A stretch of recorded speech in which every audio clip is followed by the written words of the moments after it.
Olá pessoal, tudo bem? Nós vamos começar com a nossa série de vídeos a respeito de parâmetros hidrológicos. Esse conteúdo faz parte da disciplina de barragens e obras de terra e a ideia é nós fragmentarmos ele para ficar mais fácil o entendimento de vocês. Tá? Nesse primeiro vídeo, nós falaremos sobre vazão, depois teremos um segundo vídeo onde nós falaremos sobre as características fisiográficas da bacia hidrográfica. Tá? Depois nós falaremos sobre a curva-chave e, por fim, sobre as vazões de cheia. Então, nesse primeiro vídeo sobre vazão, nós vamos abordar duas formas de determinação da vazão. São duas formas simples, tá? Porém úteis. Uma em escala menor, né? Para pequenos córregos, etc. E outro para uma escala um pouco maior. Né? Existem várias outras formas de se trabalhar. Tá? Então, a primeira medida nossa é medida pelo flutuador. Né? A medida pelo flutuador, a gente pode usar ou uma laranja ou uma garrafa PET com água até mais ou menos 1/3 do seu volume. E a ideia dessa quantidade de água é a ver com que haja um equilíbrio e parte dessa garrafa esteja dentro da água para poder acompanhar o fluxo da água no rio, né? Como é feita essa medida? Essa medida é feita de forma simples. Então aqui nós temos um esquema, tá? Aqui do lado explicando. Então nós temos aqui uma seção superior, eu tenho uma corda de uma margem a outra, na seção inferior a mesma corda. Nós vamos dividir ambas as cordas em partes iguais, tá? E em cada divisão, em cada ponto, nós vamos medir o tempo de descida do flutuador de uma corda até a outra. Interessante nós fazermos realizar essa medida pelo menos 5 vezes por ponto. Tá? Feito isso, nós vamos pegar as médias referentes a cada trecho e vamos calcular a vazão. Tá? A vazão é calculada nessa equação aqui. Ó. A área vezes o comprimento L vezes C dividido por T e dado em metros cúbicos por segundo. Então a gente tem a área, que é a área média do rio. Tá?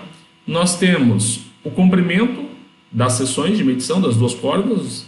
Tá? Nós temos o fator de correção C, que ele é em relação ao fundo do rio. Se o fundo for pedregulhoso, apresentar pedregulhos, seixos, etc., a gente vai trabalhar com o fator de correção de 0,8. E se for um rio de fundo barrento, 0,9. E T é o tempo de descida que o nosso flutuador leva desse ponto até esse ponto aqui. Né? Então, é uma forma bem simples de trabalhar. Tá? Aqui nós temos um esqueminha, um desenho só representando. A gente tem aqui o calha, um leito de um rio. Né? Aqui a gente tem uma seção topobatimétrica desse rio, né? Um corte transversal. E os pontos de leitura, de medida. Então, nós temos os pontos A, B, C, D e E. Tá? Então, cada ponto desse nós vamos fazer a leitura da descida do flutuador e vamos calcular a vazão média do trecho entre as duas cordas. Tá? Vou fazer um exemplo aqui, vou mostrar um exemplo para vocês, matemático, só para facilitar um pouco. Você vai ver que é bem simples de se trabalhar. Né? Então, nós temos uma seção superior de uma determinada região, onde a largura entre as margens é de 244 centímetros, 2 metros e 44 centímetros. A profundidade, nós temos no intervalo AB, profundidade média de 30,5, intervalo BC, 24,4, intervalo CD, 15,25 e intervalo DE, 0 centímetros. Tá? Depois, nós temos aqui, olha, a soma de toda a profundidade e a média. Então a gente tem uma profundidade média aí de 14 centímetros, tá bom? Essa é a nossa profundidade média aí entre os pontos. A área então dessa seção vai ser a largura de 2,44 vezes essa profundidade. Então a gente tem uma área aí de 3.423,32 centímetros quadrados ou 0,34 metros quadrados. Vamos fazer agora o cálculo da seção inferior, a jusante da primeira corda. Nós temos uma largura de 305 centímetros, intervalo AB, nós temos a profundidade de 33,5, 30,5, 12, 22 e 0. Então, a nossa profundidade média é de 15,24 centímetros. Tendo a profundidade, nós temos a largura, a gente consegue achar então a área da seção inferior, tá? Que é em torno de 0,46 metros quadrados. Feito isso agora, a gente vai determinar qual que é a nossa área média, né? Então, a nossa área média, o somatório das duas áreas, da seção superior e inferior, dividido por 2, a nossa área média é de 0,40 metros quadrados. Agora, é só aplicar diretamente a nossa equação aqui, ó. Vazão é igual a área vezes comprimento vezes fator de correção dividido pelo tempo. Então, nós temos que a nossa área é igual a 0,40 metros quadrados. O nosso comprimento é de 6 metros lineares. O nosso fator de correção, no caso, o rio pedregulhoso, ele é de 0,8 e o tempo para descida foi de 15 segundos. Calculando, a gente tem uma vazão aí de 0,128 metros cúbicos por segundo, pessoal, né? Então, tá aí calculado. A gente vê que é um córrego aí com uma vazão bastante baixa, né? Então, bem simples de trabalhar com método flutuador, né? Eu estou mostrando isso para vocês porque é algo comum no campo. Às vezes você vai no campo para caracterizar alguma região e a pessoa quer que você precisa fazer uma determinação rápida de vazão ali para fazer uma estimativa de área, de volume de água, tudo isso. Então, essa é uma maneira bem simples de trabalhar, né? Uma segunda forma da gente trabalhar, não muito complicada, tá? Mas aí a gente já precisa usar equipamentos, é a técnica do molinete, né? Essa já é bastante difundida e bastante utilizada. Nós temos vários modelos de molinetes, né? Desde com haste fixa, sem ser com haste fixa, que a gente pode usar, alguns a gente pode usar no barco, outros a gente usa na ponte, tá? Então, são vários os modelos. E qual que é o intuito? Como que funciona? O molinete parece um torpedo, tá? É essa estrutura aqui. E ele tem uma hélice. De acordo com a velocidade de giro da hélice dele, nós vamos quantificar a quantidade de voltas e a gente consegue ter uma noção de velocidade, tá? Daquela água, daquele rio, né?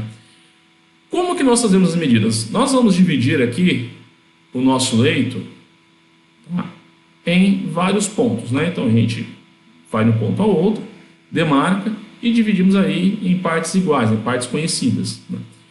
O ideal é que essa divisão aqui seja em torno de 6 a 20 divisões, pelo menos, tá? Mínimo de 6 divisões. Quanto mais, lógico, melhor, né? 20 é um valor tolerável.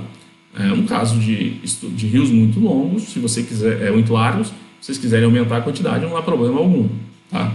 Mas tá aqui, ó, pelo menos entre 6 a 20 divisões a gente vai estar fazendo, vai estar trabalhando.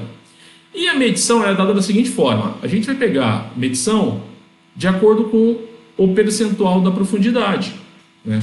Então a gente pode ver aqui, ó, inserir duas medidas para vocês, uma 20% de profundidade, a outra 80% da profundidade. Então, por exemplo, se o nosso rio tem uma profundidade de 10 metros, nós vamos pegar uma medida a 2 metros e uma medida a 8 metros. É o suficiente? Não. O ideal é a gente trabalhar entre 4 e 8 leituras por ponto, né?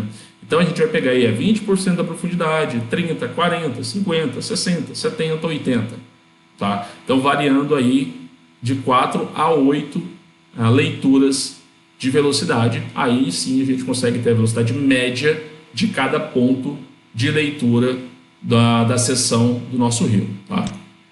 Aqui eu tenho um exemplo para vocês, né? Então nós temos aqui a distância da margem esquerda entre os pontos, né? Então nós temos aí 1, 2, 3, 4, 5, 6, 7, 8, 9, 10 metros. Então essas são as distâncias dos pontos demarcados em relação à margem esquerda. E aqui nós temos então as leituras feitas no molinete em metros por segundo de acordo com a profundidade. Então a velocidade, numa profundidade de 20%, 30, 40, 50, 60, 70 até 80%, tá? De profundidade. Então nós temos aqui os valores, né? Então vamos pegar um exemplo aqui, a distância 4 metros, velocidade a 20% foi de 0,340 metros por segundo, a 30, 0,330, 0,320, 0,310, 0,300, 0,290, 0,280 metros por segundo. Essas foram as leituras aqui no ponto 4. Então, no final a gente calcula aí a velocidade média em relação a cada ponto.